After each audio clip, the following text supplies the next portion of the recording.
সুপ্রিয় শিক্ষার্থীবৃন্দ, চ্যানেলে আসার জন্য ধন্যবাদ। যারা এখনো নুরতাস টিউটোরিয়ালস 9 ইউটিউব চ্যানেলটি সাবস্ক্রাইব করে নাই, তাদের প্রতি অনুরোধ রইল চ্যানেলটি সাবস্ক্রাইব করবে এবং বেল বাটনে ক্লিক করে সঙ্গেই থাকবে। চলো তাহলে আজকের পর্ব শুরু করি। পঞ্চম শ্রেণীর সময়ের রূপান্তর 12.3 অধ্যায় 12 নুরতাস টিউটোরিয়ালস 9। আমি কাজী নূর হাইয়ুল হোসেন। পঞ্চম শ্রেণী দ্বাদশ অধ্যায় অর্থাৎ 12 অধ্যায় সময়ের রূপান্তর। সময়ের রূপান্তরের একটি তালিকার নিচে দেওয়া হলো। সাধারণ সময় রূপান্তর: 1 মিনিট সমান 60 সেকেন্ড, 1 ঘন্টা সমান 60 মিনিট, 1 দিন সমান 24 ঘন্টা, 1 সপ্তাহ সমান 7 দিন, 1 মাস সমান 30 বা 31 দিন, ফেব্রুয়ারি মাস ছাড়া, 1 বছর সমান 365 দিন, 1 অধিবর্ষ সমান লিপ ইয়ার সমান 366 দিন। অন্যান্য: 1 পক্ষ সমান 25 দিন, 1 ঋতু সমান 2 মাস, 1 অর্ধবর্ষ সমান 6 মাস, 1 যুগ সমান 12 বছর, 1 শতাব্দী সমান 100 বছর, 1 সহস্রাব্দ সমান 1000 বছর। আন্তর্জাতিক মান এসআই একক: সময়ের আন্তর্জাতিক মান এসআই একক হলো সেকেন্ড। এই একক থেকেই মিনিট 60 সেকেন্ড এবং ঘন্টা 3600 সেকেন্ড এসেছে। 12.4 এর 24 ঘন্টা সময়সূচি। ছবিতে 24 ঘন্টা সময়সূচি সম্পর্কে তথ্য দেওয়া হয়েছে। এই পদ্ধতিটি বিশ্বে সবচেয়ে বেশি প্রচলিত এবং আন্তর্জাতিকভাবে স্বীকৃত। 24 ঘন্টা সময়সূচির বিবরণ: এই সময়সূচি অনুযায়ী মাঝরাত থেকে পরের মাঝরাত পর্যন্ত সময়কে 24 ঘন্টায় ভাগ করা হয়। দিন শুরু হয় রাত 12টার পর থেকে, যা 00:00 হিসেবে দেখানো হয়। গণনার পদ্ধতি: ঘন্টা ও মিনিট। 24 ঘন্টা সময়সূচিতে ঘন্টা ও মিনিট 2 অঙ্কে প্রকাশ করা হয়। ছবিতে একটি উদাহরণ দেওয়া হয়েছে 23:59, যার অর্থ হলো রাত 11:59। এম পিএম এর ব্যবহার: এই পদ্ধতিতে এএম বা পিএম ব্যবহার করা হয় না। উদাহরণস্বরূপ দুপুর 1টাকে 13:00 এবং রাত 10টাকে 22:00 হিসেবে লেখা হয়। এই সময়সূচি মূলত আন্তর্জাতিক ভ্রমণ, টিকিট বুকিং এবং অন্যান্য আনুষ্ঠানিক কাজে ব্যবহৃত হয়ে থাকে। চিত্রের উদাহরণ আলোচনা করব। ছবিতে 12 ঘন্টা এবং 24 ঘন্টা সময়সূচির মধ্যে রূপান্তরের কিছু উদাহরণ দেখানো হয়েছে। মূল বিষয় হলো 24 ঘন্টা সময়সূচিতে পূর্বাহ্ন এম এবং অপরাহ্ন পিএম ব্যবহার করা হয় না। সময়কে 0 থেকে 23 পর্যন্ত গণনা করা হয়। ছকের উদাহরণগুলো নিচে ব্যাখ্যা করা হলো। সকাল 6:00 12 ঘন্টার পদ্ধতিতে 24 ঘন্টা সময়সূচিতে এটি 06:00 হিসেবে লেখা হয়। সকালের সময় হয় ঘন্টার সংখ্যায় কোনো পরিবর্তন হয় না। দুপুর 1টা 12 ঘন্টার সময়সূচিতে 1:00 24 ঘন্টা সময়সূচিতে এটি 13:00 হিসেবে লেখা হয়। অর্থাৎ 12 এর পরে 1 যোগ হবে। দুপুর 12টার পরের সময়ের সাথে 12 যোগ করে এটি গণনা করা হয়। 1 যোগ 12 সমান 13। রাত 12টা 12 ঘন্টার নিয়মে 24 ঘন্টা সময়সূচিতে এটিকে 00:00 হিসেবে লেখা হয়। এটি একটি নতুন দিনের শুরু বোঝায়।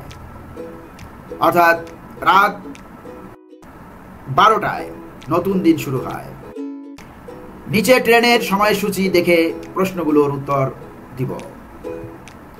ছবিতে ঢাকা থেকে চট্টগ্রাম রুটের একটি ট্রেনের সময়সূচি দেখানো হয়েছে এবং এর উপর ভিত্তি করে কিছু প্রশ্নের উত্তর দিতে বলা হয়েছে। ট্রেনের সময়সূচি ঢাকা চট্টগ্রাম। সময়সূচিতে মোট 3টি ট্রেনের বিবরণ দেওয়া হয়েছে। 704 মহানগর, 4 কর্ণফুলী এক্সপ্রেস, 702 সুবর্ণ এক্সপ্রেস। প্রতিটি ট্রেনের সময়সূচি নিচে বিস্তারিতভাবে উল্লেখ করা হলো। 704 মহানগর ঢাকা থেকে ছাড়ার সময় 07:40। ঢাকা বিমানবন্দর থেকে ছাড়ার সময় 08:21। ভৈরব বাজার থেকে ছাড়ার সময় 10:17। কুমিল্লা থেকে ছাড়ার সময় 12:11, ফেনী থেকে ছাড়ার সময় 13:22, চট্টগ্রামে পৌঁছানোর সময় 15:15। 4 কর্ণফুলী এক্সপ্রেস, ঢাকা থেকে ছাড়ার সময় 05:00। ঢাকা বিমানবন্দর থেকে ছাড়ার সময় 06:25। টঙ্গী থেকে ছাড়ার সময় 07:47। নরসিংদী থেকে ছাড়ার সময় 08:50। কুমিল্লা থেকে ছাড়ার সময় 13:50।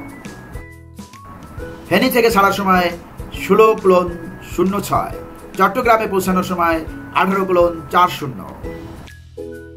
702 সুবর্ণ এক্সপ্রেস, ঢাকা থেকে ছাড়ার সময় 16:30।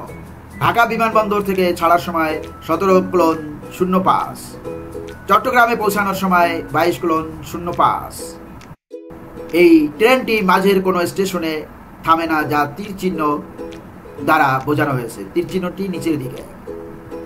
সময়সূচিতে 24 ঘন্টা বিন্যাস ব্যবহার করা হয়েছে। মহানগর কখন ব্রাহ্মণবাড়িয়া ছাড়ে? এখানে 3টি প্রশ্ন আছে, 3টি প্রশ্নেরই সমাধান করব। এখানে আগের দেওয়া ট্রেনের সময়সূচির উপর ভিত্তি করে প্রশ্নগুলোর উত্তর দেওয়া হলো। মহানগর কখন ব্রাহ্মণবাড়িয়া ছাড়ে?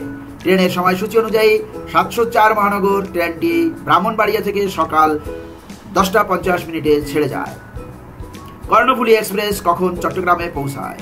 সময়সূচি অনুযায়ী 4 কর্ণফুলী এক্সপ্রেস ট্রেনটি চট্টগ্রামে সন্ধ্যা 6:40 পৌঁছায়, অর্থাৎ আন্তর্জাতিক সময়ে 18:40, অর্থাৎ 18:40 পৌঁছায়, অর্থাৎ 6:40। ঢাকা থেকে চট্টগ্রামে সবচেয়ে কম সময়ে পৌঁছানোর জন্য কোন ট্রেনটি ব্যবহার করতে হবে? উত্তরের সপক্ষে যুক্তি স্থাপন করো।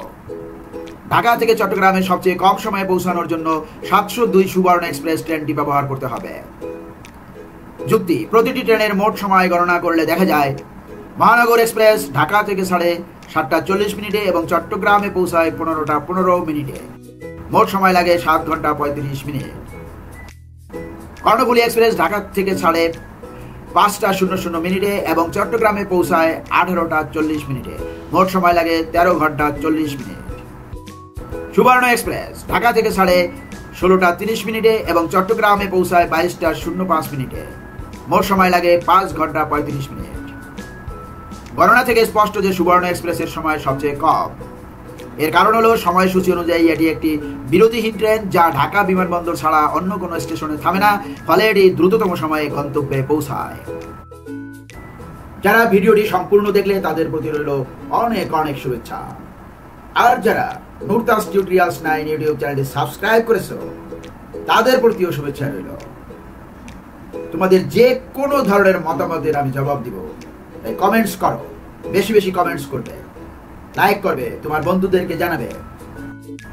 কি করলে তোমাদের জন্য আরো সুবিধা হবে সেটাও কমেন্টস করে জানাবে। আজ এ পর্যন্তই, আবার কোনো পর্ব নিয়ে হাজির হব।